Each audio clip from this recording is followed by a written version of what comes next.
Romanticism, and we're going to discuss kind of two branches of Romanticism in this. Our time frame is about 1815 to almost 1850. And here are some of the artworks we're going to be looking at. Wanderer Above the Sea Fog by Friedrich, Liberty Leading the People by Delacroix, The Slave Ship by Turner. We talked about Turner a little bit in the last lecture. And Albert Bierstadt, who is kind of famous around here in the Bay Area. And if you go to any kind of local museums, you'll see some paintings by him, and we'll talk about why at the end of this lecture. Some things we've already looked at: David's painting, The Death of Marat, and The 3rd of May by Goya, which we kind of will talk about probably again today. And no map today, because we're going to be kind of all over the place. So to start this lecture off, I want to show you this slide, which explains the attitudes of how people saw society before the French Revolution and then after the Revolution and after Napoleon. So the same drivers of art in the 18th century, Enlightenment, empiricism, scientific inquiry, reason over superstition, after Napoleon, they were suffering a severe backlash. And that category on the right under post-Napoleon explains a lot. Reason can't account for all phenomena. Subjectivity is equally important as objectivity. So, in science you try to remain as objective as possible, but without subjectivity you lose the human element. And they learned that innovation doesn't lead to better things always. Sometimes it leads to more destructive things. And idealism, or being pure to your revolutionary ideals, can actually lead to chaos. In the last lecture, I tried to explain how artists were attempting to blend neoclassicism and romanticism, and that they were maybe using idealized poses, but also interjecting expressive brushwork or some kind of emotional elements to it. And I showed you this Raft of the Medusa by Géricault. And I had told you that this was a big scandal in France, and it had to do with nepotism and how it was as corrupt as it had been before Napoleon and the Revolution. And now artists were taking on this mantle of being the outspoken critics of society. We talked a little bit about that with Daumier as well. One of the things I mentioned about this painting was that there was a man in here named Delacroix who was friends with Géricault. Géricault died a young man, and his buddy Delacroix posed. He was the guy with his arms strewn across the front of the ship, face down, dead. Well, Delacroix is known as the father of French Romanticism, and this is a very famous painting by him that you might have seen everywhere. It's usually this symbol for revolution, and this is meant to be critical of a lot of different parts of society, including the people that were in this revolution of 1830. Again, after the French Revolution, France went through a lot of different political periods and monarchies and republics, and in 1830 this was called the July Revolution. There was a new uprising, and it resulted in a new regime in France. So I have a video for this that really gets into this painting, and it's fascinating, but I'll mention a few things. First of all, the tricolor, the flag, is kind of all over the place in this painting, and it's, once you start looking for it, it's kind of fascinating. So the tricolor was this symbol of France. And the first one is the woman, the bare-breasted woman holding it. She's a metaphor. She's a woman, but she's also liberty. So she's holding the flag. Way back in the distance, kind of as a nod to Géricault and his little boat in the distance of the Raft of Medusa, on top of one of the towers of Notre Dame back there is a tiny little tricolor flag. In addition, there is like a man looking up at liberty, and you can see that he has a blue top and a red sash and like a white shirt peeking out. The bloody man on the ground, he's got red blood on a white shirt and a blue sock. And even in the tones in the sky, you can find blue, white, and red in there. Hints of it here and there. In the smoke, there's little dashes of red, that blue sky that's kind of being obscured by the smoke. So this was about the French people revolting against this regime. Delacroix was patriotic a bit, and he wrote a letter to his brother, and in the letter he said, "I have undertaken a modern subject, a barricade, and although I might not have fought for my country, at least I shall have painted for her." So there is this reverence in this painting for the revolutionary spirit of France. What's interesting about this painting is that if you stand in front of it, it's big and you're kind of below everything, and you might feel as if you are being trampled upon. It's not like Velázquez where he puts you in place of the king and queen, but there is a sense that the viewer is being included in the construction of this painting. So watch the video. There's a ton more interesting things about it, but we have a lot of Romanticism to talk about today, including more paintings by Delacroix. These are two very interesting paintings because they embody a lot of Romanticism that we talked about in the last lecture. There's expressive brushwork. He's definitely Rubenesque in his paint style. There's exoticism. These are happening in far-off lands. But what he really thought was that animals could be this sort of representation of the wild spirit of people. In these paintings, you have two lions and a band of men dressed in North African garb, and they're fighting it out like there's this maelstrom of wrestling bodies, and it's unclear who's going to win this fight. Is it the lions or is it the people on the horseback? And this was an intentional choice by Delacroix. He believed, to quote, "Civilized man shares much with the animal and the savage." And by savage, because this is 1855, he was talking about primitive people, like tribes in Africa or the Amazon or in North America. On the right, you've got these two horses that are fighting it out, and they're supposed to sort of signify the intensity of sublime wildness. Okay, sublime is a word that people throw around a lot, but it has real meaning when it comes to Romanticism. And that's where we're going to take this next part of the lecture, into the sublime. Okay, so pause this if you have to, but I really want you to read this. It's a great sort of explanation of the sublime, but I'll give you a TLDR if you don't want to pause it. In essence, if you go to the desert or look out on the ocean and you feel insignificant, that's the right thing to feel.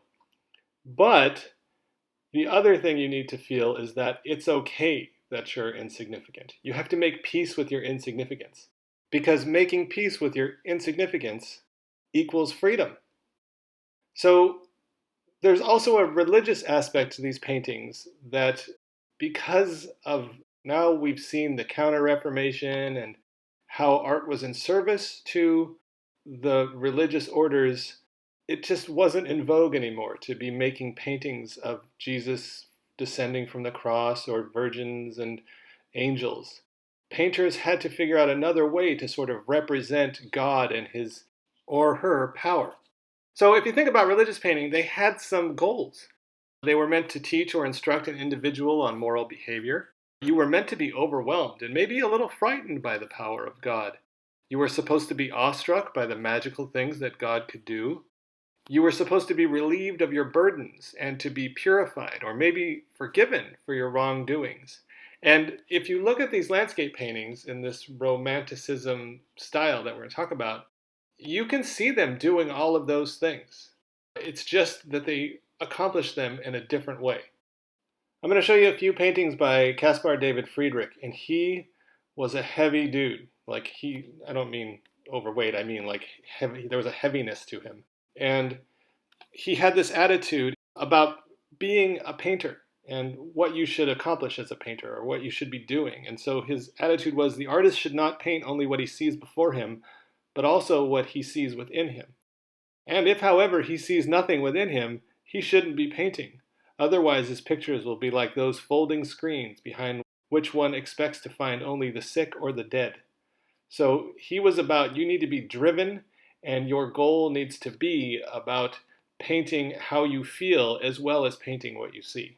And if you're looking at this painting and you're thinking Walpole and Gloomth and Fuseli, you're kind of right on, because there is a melancholy sadness to these. But also there is that feeling of the sublime, that things are bigger than you and you are going to be overwhelmed by them. But make your peace with that and see where that brings you. So this painting, The Sea of Ice, is fascinating. It's a landscape that depicts a shipwreck in the middle of a broken ice sheet, and the shards have been piled up after the impact. And the ice is like this tomb with the edges jutting into the sky. And you can see the stern of the wreck. It's visible just on the right, and there's an inscription on it, and it confirms that this is one of the two ships that William Parry took on his expeditions to the North Pole. But think about why Friedrich is painting this shipwreck in the ice in the North Pole. And by the way, I don't know what accounts for that sort of rusty color of ice. It might have to do with like some kind of algae or something, but it's all fascinating to me. But again, think about why Friedrich is painting this. I mean, he's not just painting a landscape that's terrifying, but he's also painting like man's attempt to penetrate this landscape. And to me, this is the result of hubris. It's the idea that men think that they're greater than God.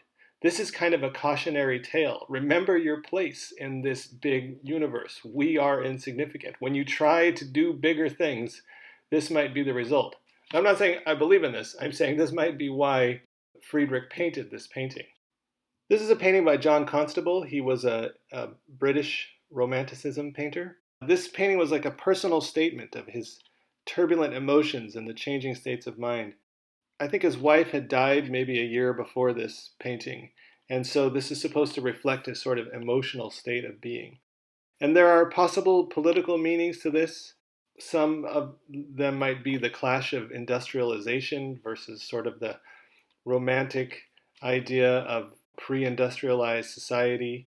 But there are interesting actual symbols in this painting as well. For example, that grave marker is a symbol of death, the one sort of in the front there. The ash tree is a symbol of life.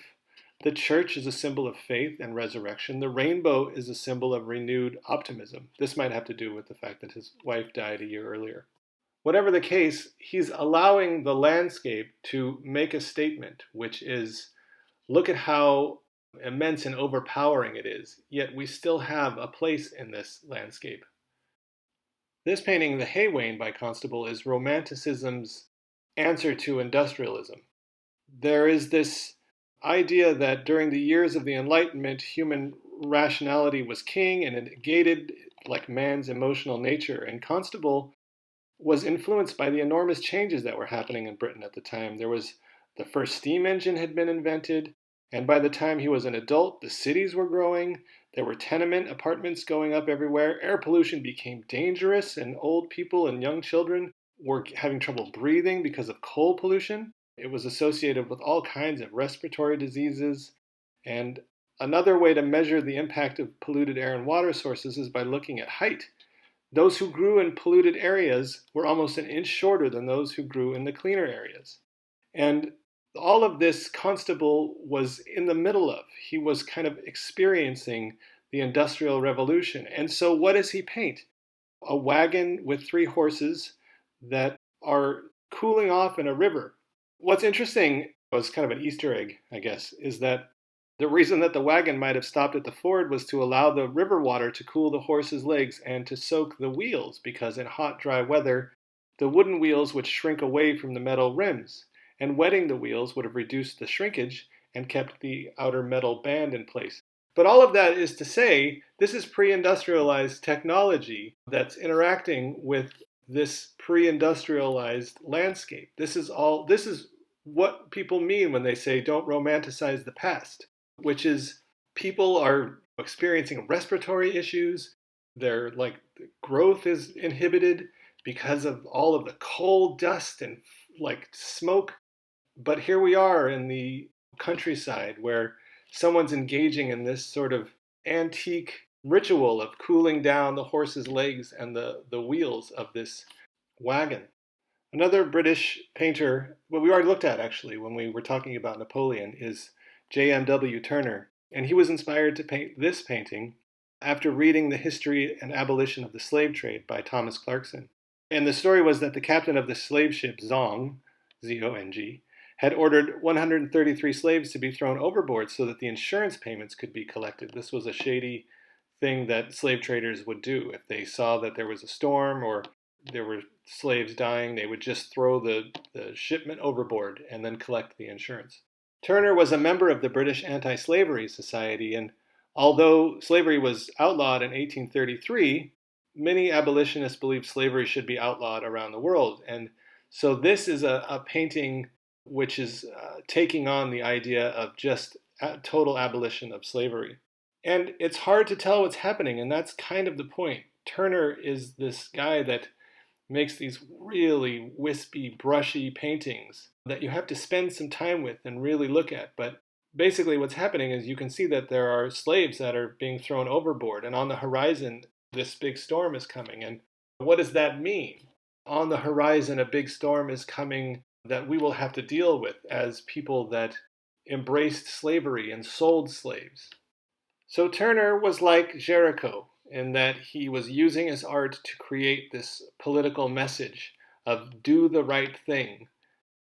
Okay, Romanticism was happening in America too, but it had a whole different goal. In Europe, it was about sort of man's struggle against the forces of evil or looking for a place in the world, etc. But in America, it was kind of about discovery, exploration, and settlement. These landscape paintings that reflect American Romanticism are kind of propaganda paintings for westward expansion and manifest destiny.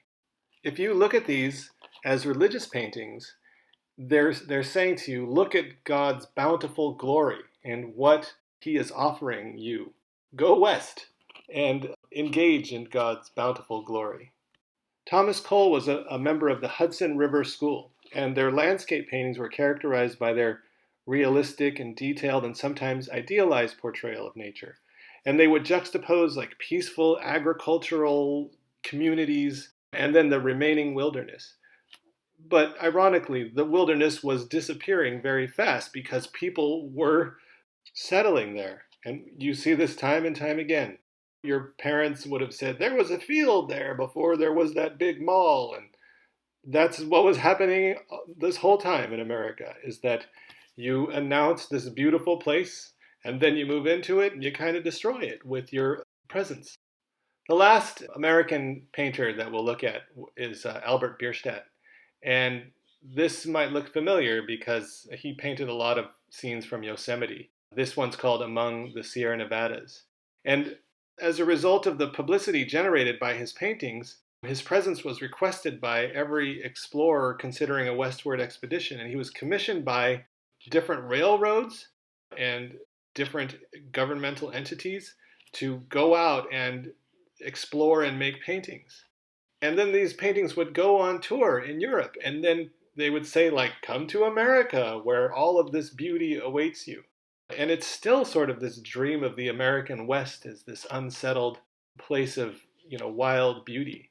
And again, the thing in the sky there, that light coming down from the sky, that's supposed to be God's light shining down on this land of bounty. I mean, it's almost as if this is the new Garden of Eden.